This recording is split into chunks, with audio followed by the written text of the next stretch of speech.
So last time we talked about the building blocks for sequential logic. Now especially we talk about SR latch, register, D flip-flop, which is actually the register, right? Those are the concepts we talked last time.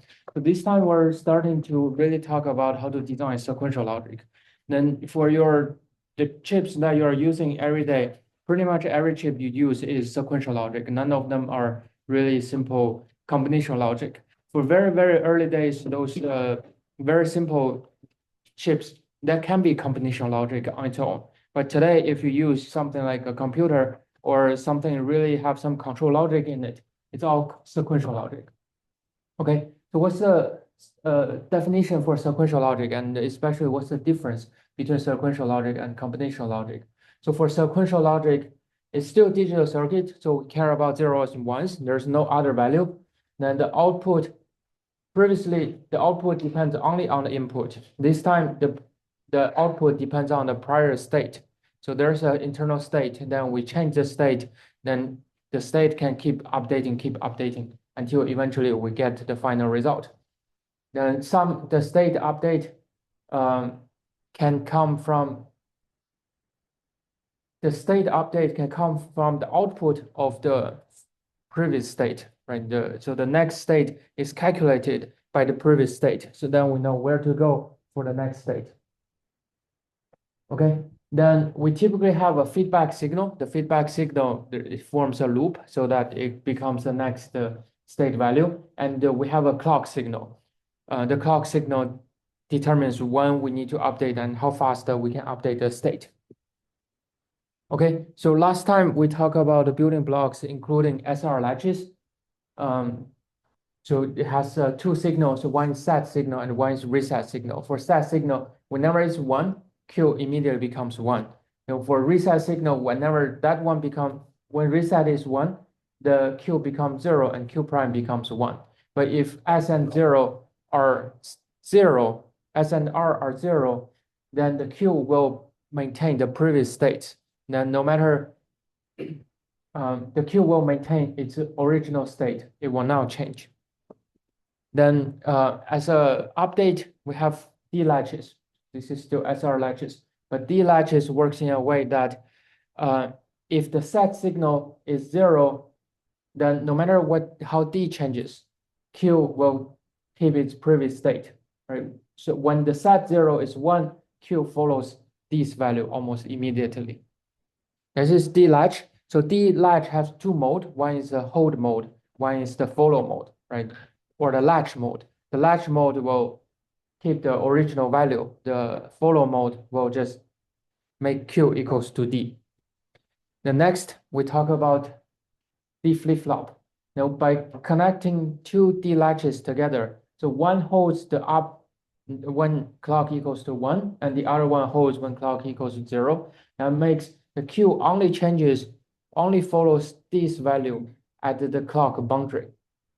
When we have a rising edge or a down edge, it depends on the setup. Depends on where it's either going. Which one is the which one? So if your clock is directly input to the first one, then the NOT gate goes this way. Then it goes the down edge. Then otherwise it goes the up edge. It only triggers at the up edge. Then it holds both when clock equals 1 and 0, and Q only change once per cycle. And then the flip-flop is nothing special, but a register. And the register is something that we can store 1 bit of data, right? Because what's the data we're actually storing is this value at the previous clock boundary. Okay, that's the data that we stored in that moment. So one register stores 1 bit of data. And if you consider, say, you want to store 2 million bytes of data, that's basically 16 million registers. The registers are very, very small. So on normal chip, have millions of registers is very common. But still, it's a scarce resources. It should not be wasted. It should be carefully budgeted and to decide what data that you really need to record there. So then we're talking about synchronous logic design, and this is the type of combination sequential logic that we're talking about. So we have a register, then a combination logic. And this combination logic can process data and feed into another group of register. This group of register holds the data, and the next group of combination logic can process it and can pass it forward. Okay, already here you can see some sort of pipeline structure there. And then later on, we're going to really talk about the pipeline in CPU cores. Then we also talk about sequential logic design with a feedback loop and the clock signals. So we assume all the registers update at the same time, right? So the whole calculation, you can consider it like synchronous, that update, update, update, then they never update at another time. They always calculate the new result at cycle boundary. So that makes simulation actually pretty easy, that you don't really need to consider what change in between. You only need to say, oh, I'm modeling this, I'm replicating the behavior of this sequential logic, this combination logic, and this combination logic. And we use the previous state to calculate next state. Then when we get the next state, we just write into the register at the same time for simulation purposes, right? So it's naturally a discrete event-driven simulation, so that we only simulate at those clock boundaries. Right? We don't even need to consider, oh, if this is clock boundary or not, we just call it cycles. At cycle 1, something happened. Cycle 2, something happened, right? So basically, we just cycle 0, cycle 1, then we update all the combination logic. Cycle 1, cycle 2, we update all the combination logic. On and on, then we can simulate a digital circuit rather easy. So then just by the way, what is asynchronous logic design? So asynchronous logic design also exists, and it's actually quite common. It's more common than you think. So consider our chip, right, or CPU chip. You may probably hear something like, or CPU works at a frequency, or GPU works at another frequency, then or memory works at another frequency, right? So they can still communicate with each other. So actually, if you consider a whole system as a digital circuit, it's not synchronous logic design. It's asynchronous. But then that requires some like synchronization to guarantee that the data can pass through, then there's no conflict, there's no overriding. It's a little bit complex, and it's not the main goal of this lecture. But I just want to let you know that there exists such system, and especially in your CPU, GPU, and memory, sometimes your CPU is very busy, but it doesn't really need a lot of data. So increase the CPU frequency, but keep the memory frequency low to save energy. It's a very common practice for modern chips. Okay, then so the main goal of today's lecture is talk about how the sequential logic are designed, and the key technique we use is state machine. So it's the method to design sequential logic circuits. And we start with an example. The example is a traffic light. A traffic light on the university roads.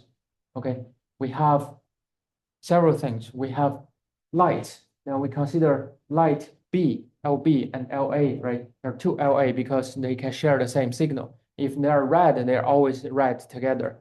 So we can just have one signal that duplicate and use two wires to send to two different lights. Then LB are another set of signal. Then we also have TA and TB.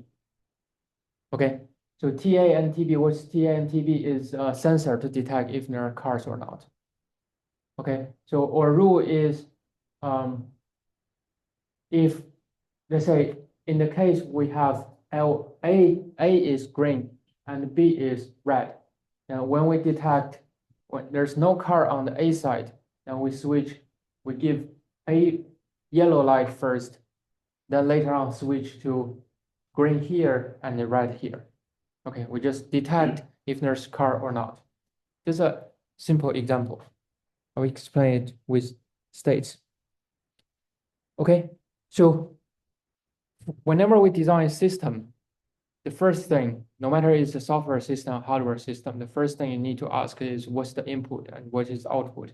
Then you evaluate this type of system if it's possible by intuition that if this input can determine the output, right? At least in a simple way that like maybe not the best way to determine the output, but at least the input provides sufficient information for the output to be generated, right? So we first need to clear what is the input and what is the output. And the TA and TB are sensors, LA and LB are lights. We draw this type of block diagram to clear what is the input and output. And here we consider TA to be a single bit signal, right? Car there or car not there, right? TB also single bit signal. LA needs to be a bus. So how many bits are there? 2, right? Because there are 3 different possible cases, red, green, yellow. And if you want to encode it, if it's more than 2 and lower than 4, then we have 2 bits, right? If there are 4 states, then we start to need 3 bits. 4 states can also have 2 bits. There are 5 states, then we need 3 bits. Okay, so we consider what's the possible cases. We cannot have both red and we cannot have both green, right? In that case, we say LA is red, LB is green, LA red, LB yellow, LA yellow, LB red, LA green, LB red. Those are all the possible states. No other cases, only 4 possible states.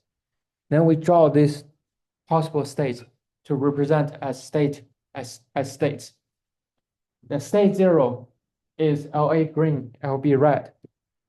State 1 is LA yellow, LB red. Then it's symmetrical. On this side is LA red, LB green. On this side, we have yellow, LA red, and LB yellow. Okay, 4 different cases and 4 different states. So we use a simple style of encoding, then to consider all the possible states to represent all the possible combination of or output states. I'm reusing this word state. So we're encoding all the possible states. Then we consider how these states transit. Then so for digital circuit, pretty much everything that you can be considered as a state. Then and typically there are not a lot of states in one unit. And in one unit, if there are too many states, then you probably need to consider to break it down into multiple components. Otherwise, it's just becoming too complex. Right? Okay. Then let's go this way. We may have a state transition from S0 to S1. And this state transition has a requirement. What's the requirement is TA prime. I call it TA prime. That means TA is not sensing any car there. Right? There's no more car passing through the traffic light A. If that is true or TA is 0, then we consider that we transit from that state to the next state. Now, in the second case, we need to consider we probably need to maintain green state. So the state arrow can point it back. So this state transition can point to itself. And if there's car passing through, we want to stay in the green state. Okay, then we keep going.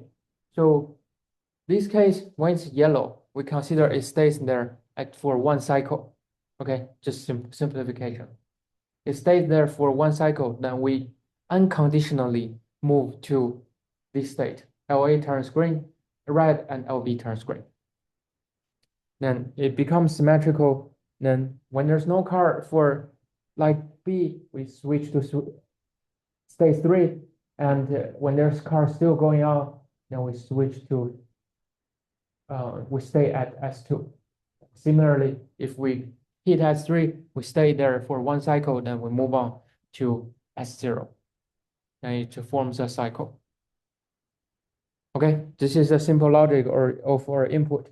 Then this is an analysis process that you first need to consider how your system works. Then what are the states possible? Then just think about traffic light or something like supply chain. It's actually something rather common for common ways to understand how computer system works. For example, traffic lights, right?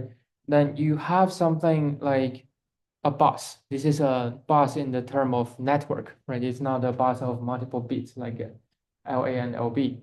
So a bus is a group of wires that are shared by multiple input, then or sometimes multiple output, right?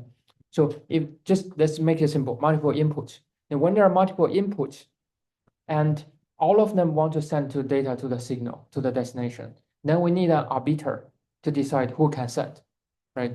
That this arbiter can do the arbitration to decide who have the right of the way. And in this case, it's actually very similar to this type of green light, red light type of control. It just probably there are more intersections that you can only select the one to go, right? There may be probably even gaps between this sending process so that you can like safeguard so that two control signals never collide with each other. Also, another common ways to understand computer architecture is to compare things to the supply chain.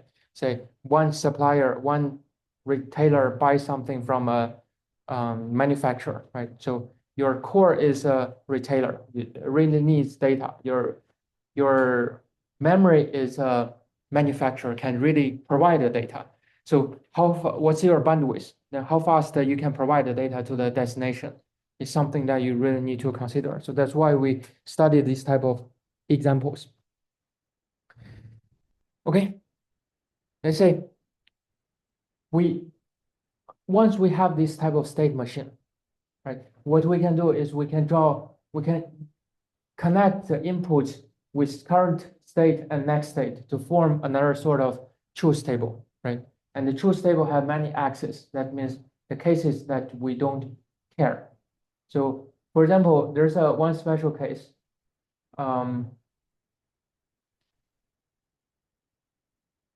So S3 to S0, right? S3 to S0, for both cases, we don't care. We don't care what's the input. That's something that transition must happen. There are some also interests that are not in this table. For example, S0 to S2, because S0 never directly transit to S2. Those are cases that we don't need to consider. We only need to consider when there's real arrows, transition arrows. So there are 6 arrows, then we have 6 interests. Then next thing is we need to encode the state. How to encode the state? It's very simple. We just put 0 and 1s. So we say we need 2 bits to encode state. We just decide, say S0 is 0, 0, S1 is 0, 1, S2 is 1, 0, S3 is 1, 1, just 0, 1, 2, 3 to represent their encoding.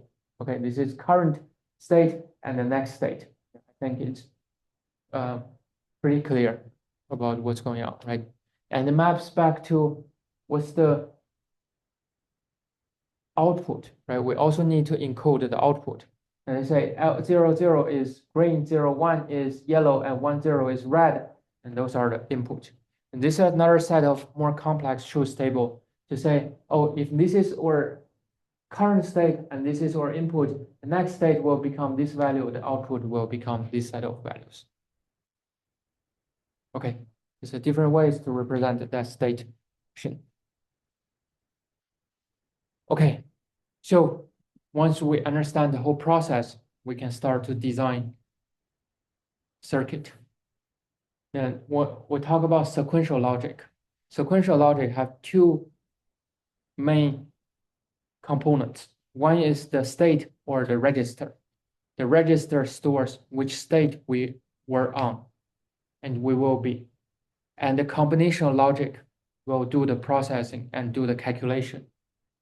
Right, so here we have this state, right? The current state. The current state is a register. So just consider there's 2 registers.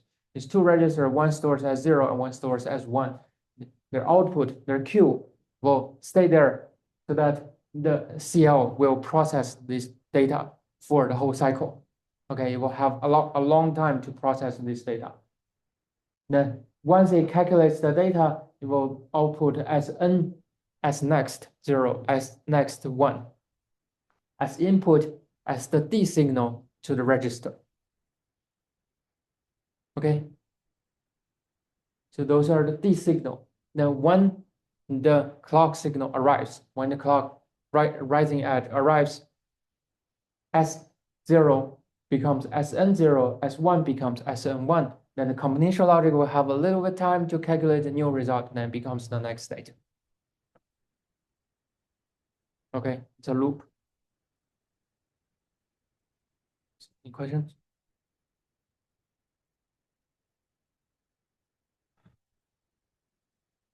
So there's the register is a separation, right? So so let's say if your cycle is 1 second, right? If your cycle is 1 second, then very likely at the beginning, your output, let's say Sn, will jitter for a little time. Then it will eventually arrive at the value that you want to have, right? So this is Sn0. Okay. Now what about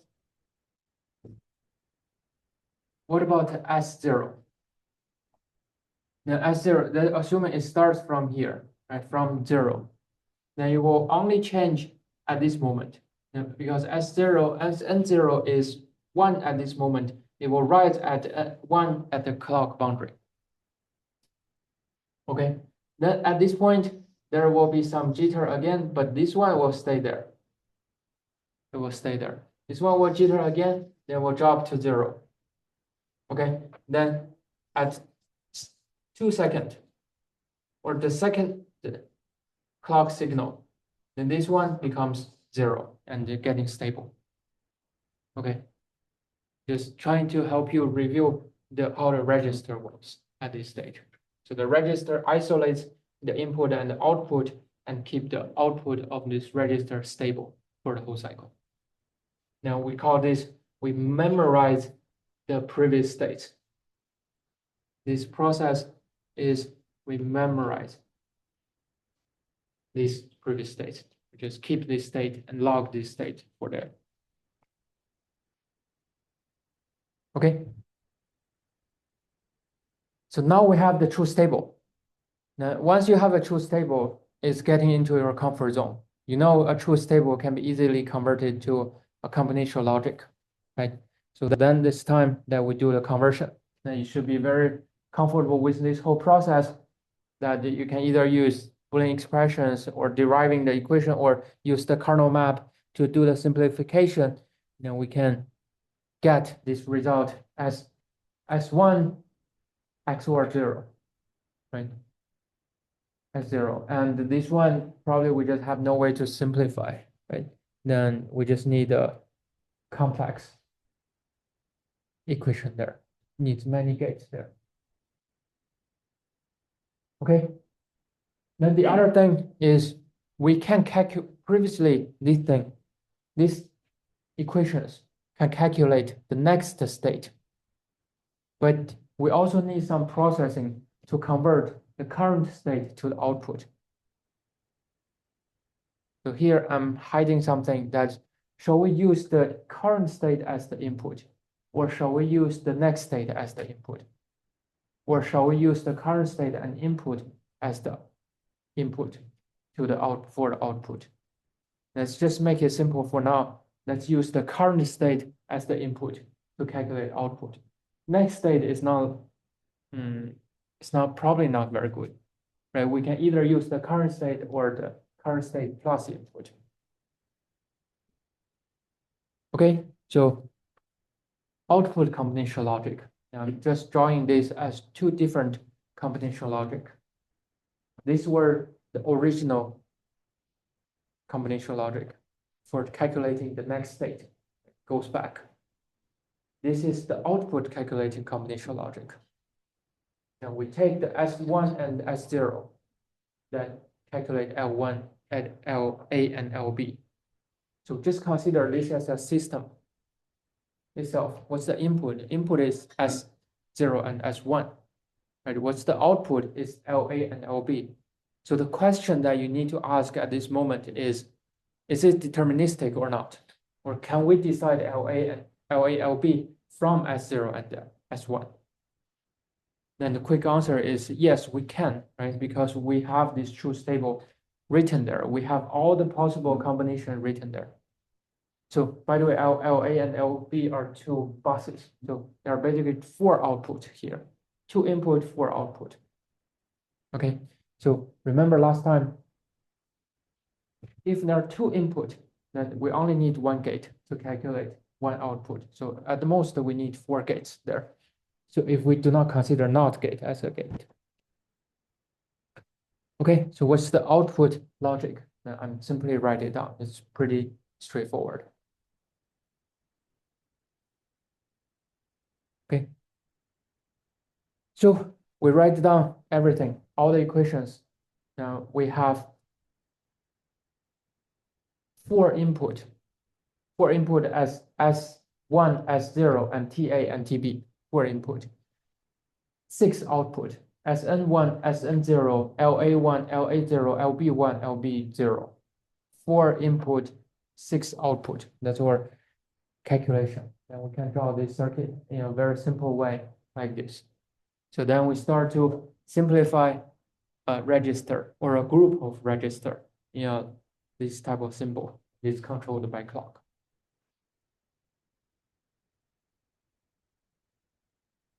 Okay. So then we draw the type of circuit that calculates next state on this part, the next state combination logic on this part, the output combination logic on this part. Okay, comfortable with the whole process? Probably take some time for you to memorize and for you to become skillful. Now I will have more examples, more complex examples. We just want to let you understand the whole process. Let's remember, from the problem to a system diagram, input, output. Now we can summarize what are the state and start to draw this state transition diagram. We have this state transition diagram, we convert into this state transition truth table. That there's a hidden process that's encoding the current state, next state, or encoding the states and encoding the output. With this truth table, it becomes a combinational logic design. We just need to specify what is the exact input and what is the exact output. But the worst case is just treat these 4 as input and treat these 6 as output and design one combinational logic. That's okay. Right. Then that's okay. Yeah, then we can move on to simplify the equations, write the equation, make the simplest form, then eventually it converts into a circuit that we can draw. Okay, quick summary. I already done a quick summary. Just go through these steps again. Designing a sequential logic, the step, list the possible output, list the possible state, draw the state transition diagram, encode state and states and output, and list the state transition state as a truth table, and use state transition table to generate and simplify the Boolean expression, and finally draw the circuit. Okay, that's the whole process of how you can design a sequential logic. Think about the whole, yeah.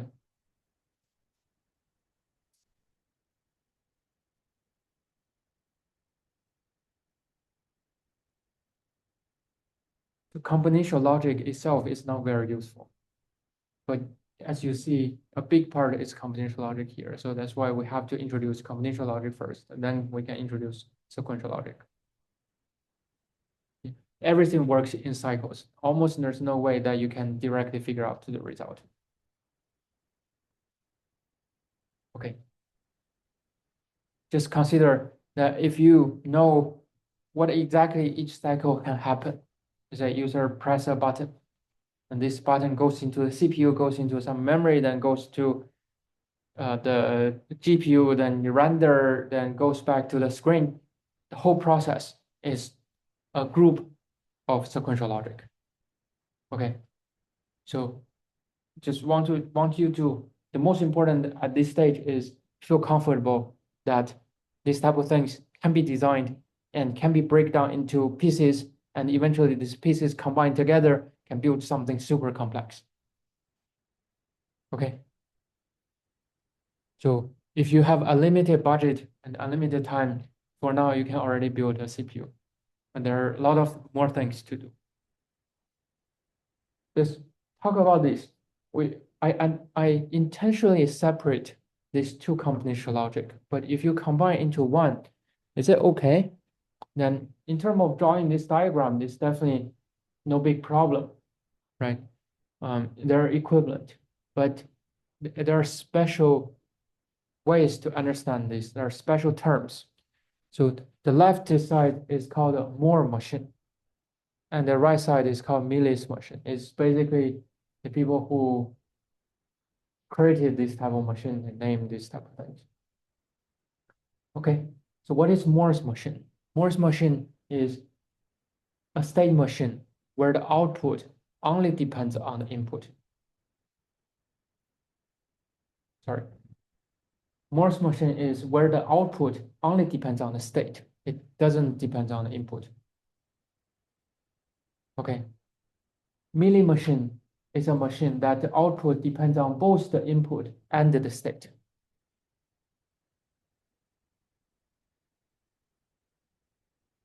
So we know in this case, the TA and TB changes won't actually immediately trigger LA and LB. It will take effect.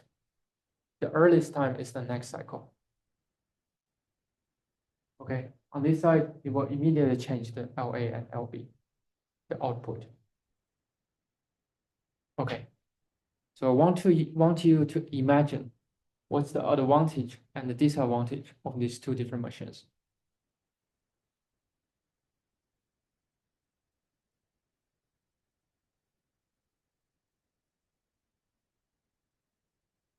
Probably already said one. Yeah.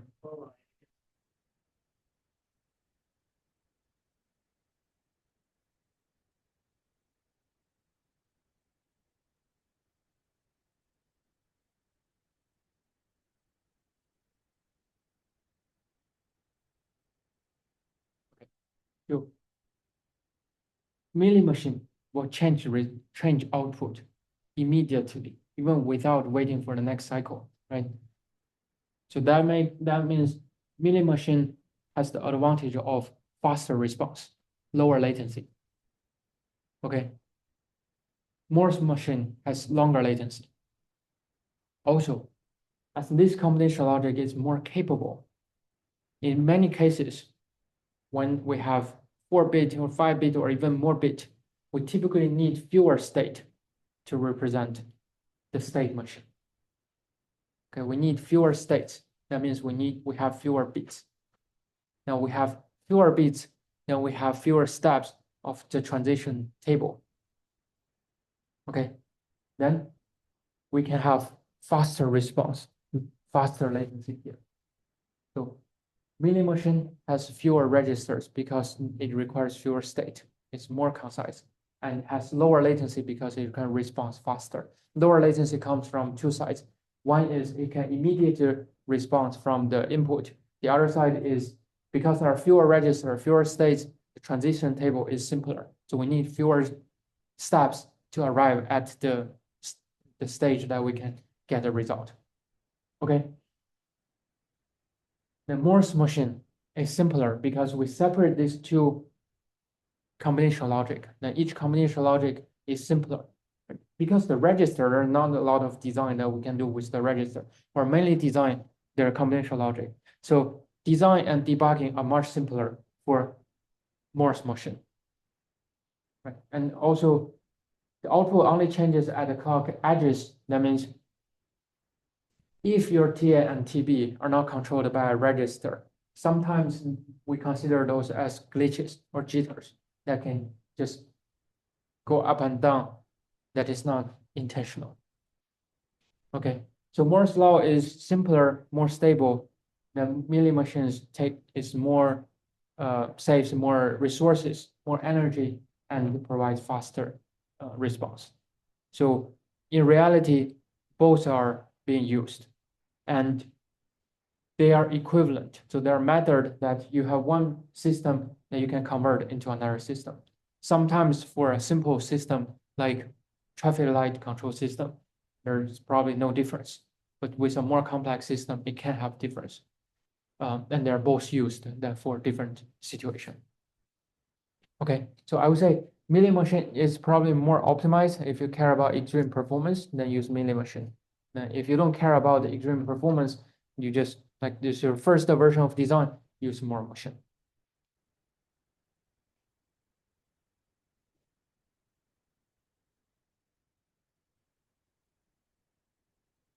I don't have concrete examples. And if you need concrete example, we can talk about concrete examples. But here, because this combination logic is more capable, right? So it's just an intuitive understanding of why this need require fewer registers. So we can have fewer information provided on this side and more information provided on that side, that eventually we can also determine the output. Okay, our textbook has examples for how to convert a Moore machine to milling machine and why milling machine has fewer bits. Just example, and you can just check that one. Okay, check the textbook for examples. Okay, I think we should have enough time to finish today's content. Okay, so let's consider another example, more complex example. Unlock the door with 4 numbers. We know the 4 numbers, right? So we need these 4 numbers, 4 correct numbers. Let's say, make it simple, 1, 2, 3, 4, to be typed in the right order. If we type 1, 2, 5, then immediately it's going to the wrong look. It's wrong, right? Then we need to type 1, 2, 3, 4 again to unlock. Okay, so we need these four digits to be consecutive so that we can unlock the door. So how we can design this type of digital circuit? And still a simplified implementation of this type of system, but just a demo. So we unlock door with 4. We unlock the door with the 4 numbers. Then probably eventually I didn't design this round number and X button handling. Did I? Okay, not a big problem. Let's look at this state machine. So this is a more realistic state machine that we typically start with an idle state. Then probably the first thing when you define a state machine is to consider those cases, those states that are impossible. Now, what are impossible cases? So just consider there are a lot of impossible states. So sometimes just your system may just go crazy and go to some wrong state. So what we do is for every state, every other state that we're now drawing here, we just point back to the idle so that we can restart from the process. So this type of system of state machine typically have this reset signal that whenever something happens, always go back to the idle state. Okay, let's look at this idle state. If nothing happens, we stay at idle, right? But if the correct number is pressed, we go to C1. If the wrong number is pressed, we go to E1. Okay, then from any point, we have 2 different ways to go. If it's correct, we go to C2. Or if it's wrong, we go to E2. If it's correct, we go to C3. If it's wrong, we go to E3. And for C3, we have 2 different cases. If it's correct, we go to unlock. The unlock is a transient state. A transient state, that means it's a hidden state that a user may not really need to know about this state. But we use this state to trigger output signal. Okay. Then if you consider a milling machine can skip this signal, right? Because the input and the state and C3 state with the next correct input can already trigger the unlock signal. But here, let's consider Moore's machine. In Moore's machine, we need these unlocks state because we need this particular state to trigger that output signal. Still correct, we go to unlock. If it's wrong, we go to idle. Okay, then after unlocking, go back to idle. So still a simplified design. And this type of algorithm is not only used for hardware design. And for something like typing a password without input box, without an enter key, and this is typically commonly used in software design that we consider a state machine, that we just require user to type this particular string in a sequence. Even for some sequence matching, we use this type of state machine to represent which one that we matched until this point. Okay, then we go back to this digital design process, and we start to do state encoding. Okay, so this time we almost never have, we don't even have output. We only have one output, that is the unlock signal, right? And the unlock signal is so simple that it's triggered in this state. Then for all other state, or unlock signal is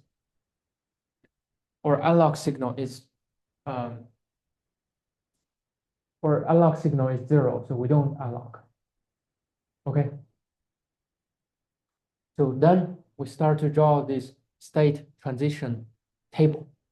So from every state, now I also put the state name and the encoding. Okay. And for the input, that's the input that I'm writing there. Just a simple way to represent input. There are many cases that is collapsed in this other group station. Anything else that is typed is going to other. In this state, then we have encoding. Just a very complex state table, a truth table.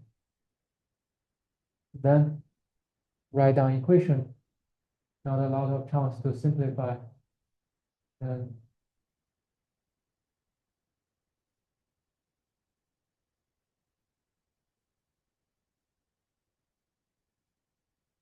skip this part. So then we can draw this type of, we can write down this type of equation. Then we can type every state output, right? Every output state, next state, every bit. Then we can write down equation. Then we know how we can draw this circuit, how we can design this circuit. I'll skip this part. Okay. Another thing you need to do is to derive the finite state machine from circuit. Then this part is actually simpler. Then, for example, we have this type of circuit. Then we have a clock and we have a reset. Then, so it's first time you see a reset. It's very common for a register to have reset, or I should say it's more common to have a reset than not to have a reset. So for reset is typically if something goes wrong, we need to go back to the default state. In the previous case, it's the idle state. For most of group of registers, there's always a set of default state. Then this is the circuit. Okay. Now what we can do? The unlock signal is S1, right? It's directly connected to S1. So very similar to the previous example. The N1, we can write down the equation because we know the gates. We can read the gates and write down the expression. We also have N0 there. So the next task is simply write the truth table the other way around. We just, how we write it, we say S1, S0, A1, A0 are input, right? Then as N1 and N0 are output. And we just put down all the possible cases. Just for systematic way, just we write, consider this encodes a number. There's 0, 1, 2, 3, 4, all the way to 15. Just write down these numbers this way. Now, we just manually calculate every step, then put down this output there. Okay, then we say, we decode the state. For example, S0, S1, S0 is a state. 0, 0, we just simply write as state 0. 0, 0 as state 0. state 1, state 2, state 2. And it's actually very interesting that there's no state 3 for output. Right? There's no state 3 for output. That means this state machine is actually a 3-state statement. There's no state 3. Okay, there's no state 3. So we write down this expression. Then we can draw this table here. S0. When A not equal to 3, we go back. When A equals 3, we go to S1. And when A not equal to S1, when A doesn't equal to 1, we go back. When A equals to 1, we go here. Now when we arrive at S2, S2 becomes 1. You remember the unlock signal. This is state 2, right? For state 2, the higher bit has number 1. Whenever the higher bit has number 1, we directly unlock. Okay, so 2-digit passcode. This is much smaller example. Two-digit passcode. And we know what's the digit? It's 3 and 1. Okay, now we go back to state 0. Now you can see for state 3, it's something that we don't really care. It can go back to other states. That's okay. Okay. So now we start with building blocks. Now I'm only going to talk about one building block today. Counter. Counter is just so commonly used that can be converted into forms that you cannot do ever. You probably cannot recognize. Okay. Now we start to have more symbols. And I just trying to help you understand these symbols. These symbols is easy to understand. This is a register. And we know the input is n-bit and output is n-bit. That means this is the n-bit register. We don't specify the n-bit. Now here, this plus sign, which is a plus sign with this symbol. This symbol typically represents ALU, this arithmetic logic unit. Okay, now we'll talk about ALU a lot in the CPU design. This is an ALU. Whenever you see this symbol, it's a group of combination logic that can do the calculation. Sometimes it can also represent sequential logic if it requires multiple steps. And when we draw a diagram at a very high level. But anyway, here, this is a combination logic that can sum numbers out. So here we only put number 1 as input here.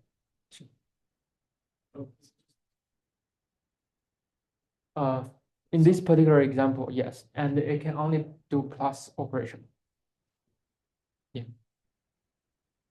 Particular case, it's just simplified understanding. Actually, you see, we here has a n there, right?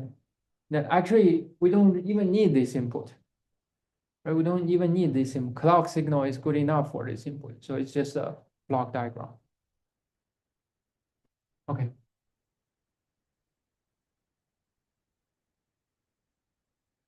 So here we really need an n. Then it's just plus 1 plus 1. And it's actually much simpler than a real adder. Now, okay, and there's a reset. Whenever we press the reset, it becomes 0. Okay, so you can also understand this as a finite state machine. It's just a very complex finite state machine. So it has 2 to the power of n minus 1 state. Start from state 0. There are many, many states, right? And the transition is also very simple. It can just simply go up.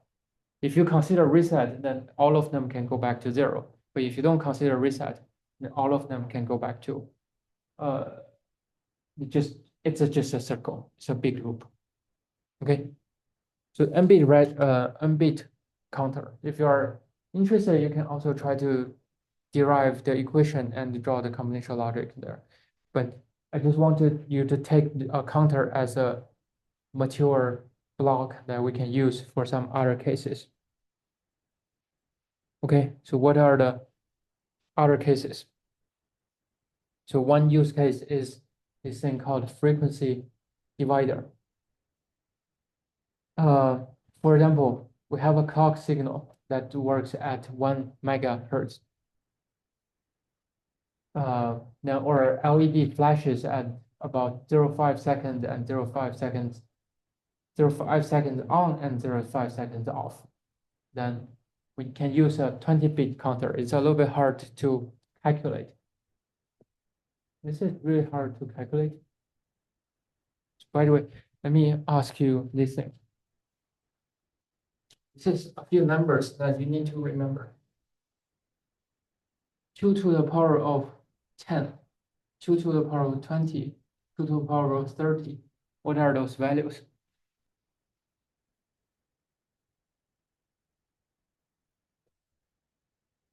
It's 1024, right? Or we simply write as 1K. So then you may guess this one is 1 mega, right? I can remember this one. I can never remember this one. This is 1 giga. 2 to the power of 40 is 1 tera. 550 is 1 peta, and so on, right? So just simple way to represent this relationship. That's why we know if it runs at 1 megahertz, then 20-bit counter is good enough. Okay.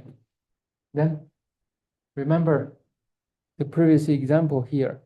We use the highest bit to control the light or the analog signal. Here, we can simply do the same thing. For half of the time, we have highest bit equals 1. For half of the time, we have highest bit equals to 0. Comfortable with this? Okay. So with half of time, that is 1, half time is 0, then we can exactly control half and half time.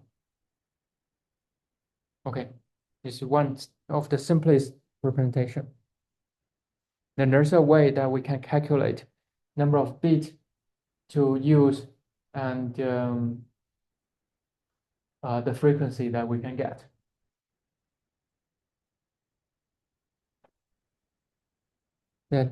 So basically using this method, you can use you can get any frequency. You can start with any frequency and get any other frequency as long as your frequency is lower than the original value. You cannot raise the frequency, but you can reduce the frequency. So one thing that you may know is remember those type of toy watches. Those toy watches are actually quite accurate, but right, there's a piece of crystal. That crystal runs at a actually very, very high frequency. At a very high frequency. Then this frequency can drive some type of circuit. And how we can convert this high frequency into the second signal that grows second by second. And basically we use this type of counter so that we can reduce the frequency and to get the value that we want. It only requires a few registers. So even for 1 megahertz reduced to 1 hertz, we only need 20 something registers, not a lot of registers. Okay, another thing of the direct extension of the frequency tuner is this PWM or pulse width modulation signal generator. Can you give me an example how this is used? In what case this is used?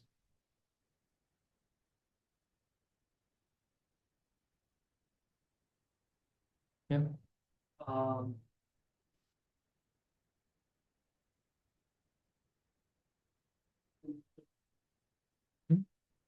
What's that? Sense?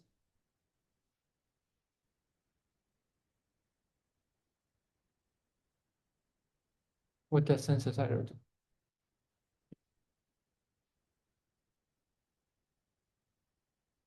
This sound? Can you speak it louder? Create sound. Yeah. So it can be used to control the volume of a sound. Synthesizer, I guess that's something that you want to say is to say tune the pitches of a sound. Actually, not really, because the frequency will not change in this case. The frequency is fixed. If you look at the upper edge or the down edge, up edge and down edge, the gap is the same. We're not changing. We're only changing the duty cycle. So one use case is for phone and computer for most of the time to tune the brightness of the screen. It's actually done by this way. Okay, you just turn how long time is turned on and how long time is turned off. That's why some people, if they're super sensitive, they can feel it's actually blinking. For many people, they cannot feel. Then another example I can give you is robotics. In robotics, how we can control, let's say, robotic arm. It's a motor here, right? So what angle that we want it to go is done by this type of things. So they have a, say, 50 duty cycle is the neutral position. Then 25 is probably 90 degree this way. 75 is 90 degree that way. Okay. So that this controls motors. Some examples of how these type of signals are used. So how this is done? It's done by adding a combinational logic that I simply write a greater than sign. So greater than sign is when it's greater than certain value. Say if this counter can count up to 1 million, then if it's greater than 500,000, then it's a 50% duty cycle. And if it's greater than 75% of a million, then it's 75% duty cycle. Okay, but this threshold is an input that can be controlled. Then we can generate this type of PWM signals. This requires our counters to really have a high value. The clock to be really fast. To have a high frequency clock. The higher the frequency, the finer granularity that we can tune this PWM signal there. Okay, one example. Another example is a counter. Sorry, not a counter, a button press detection.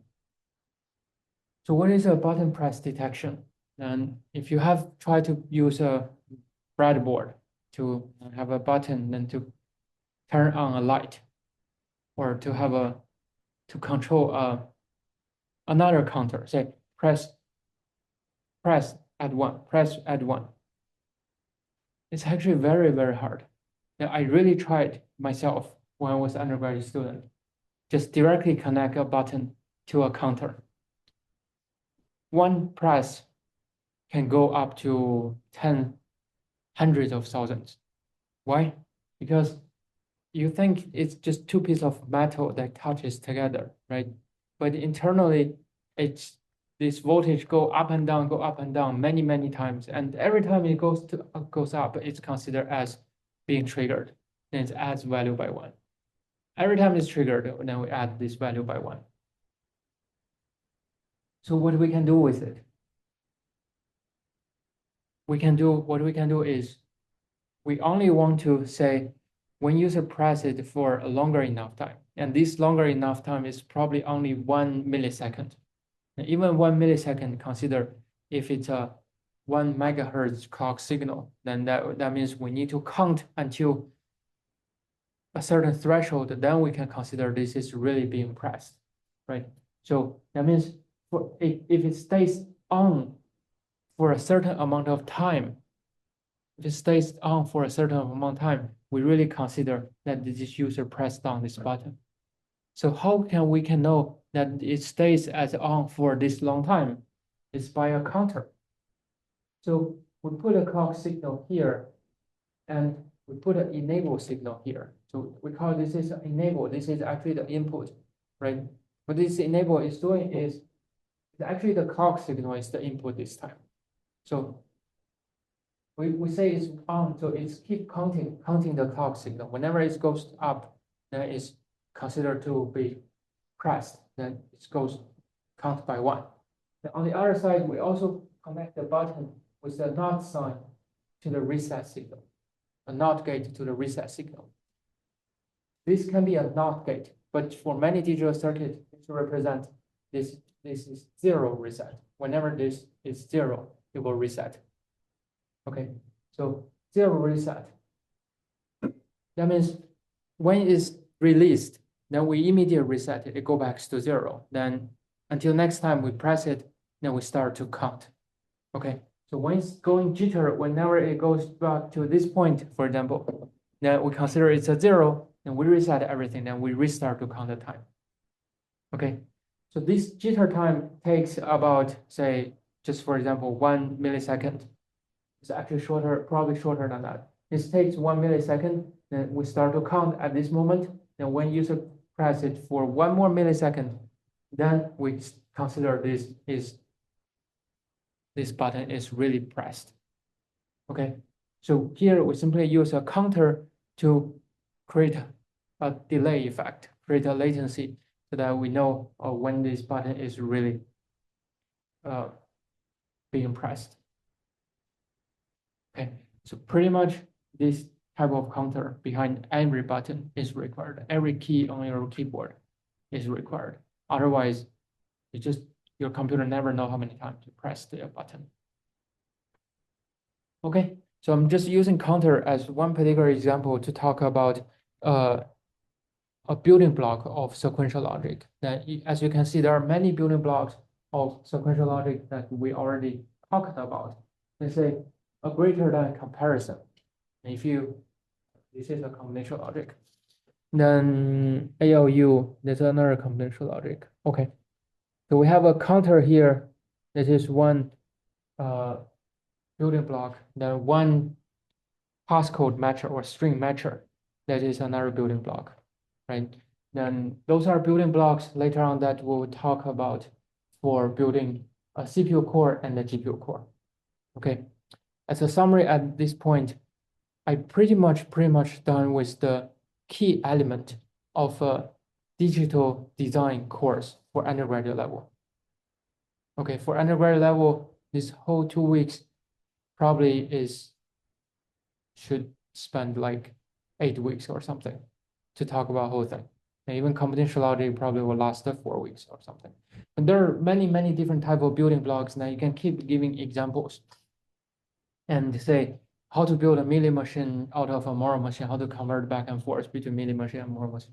Those things can take a very long time in digital design. But as a computer architecture, you just know, oh, this thing can happen. It's good enough, right?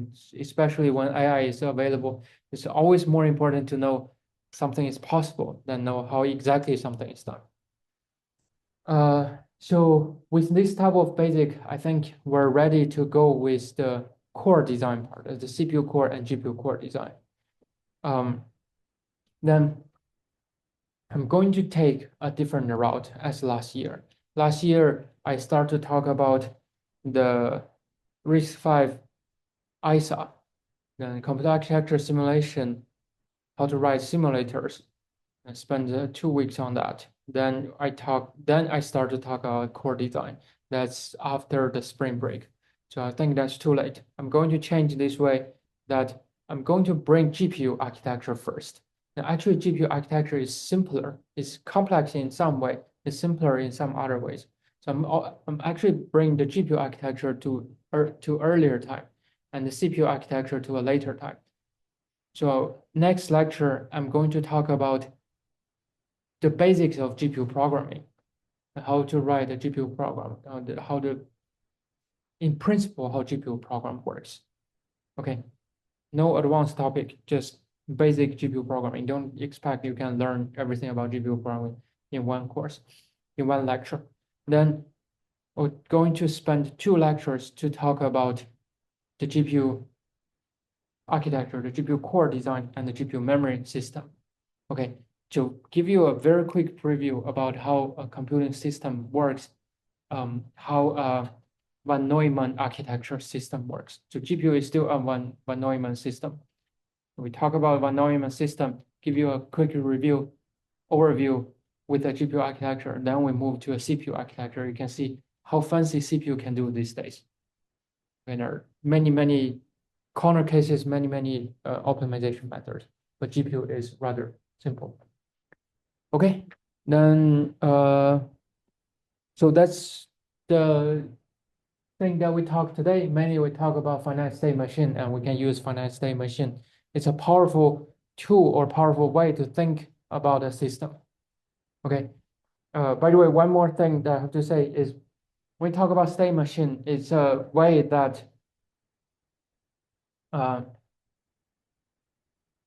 that you consider this system when you are simulating a computer architecture, you're actually simulating the combinational logic, right?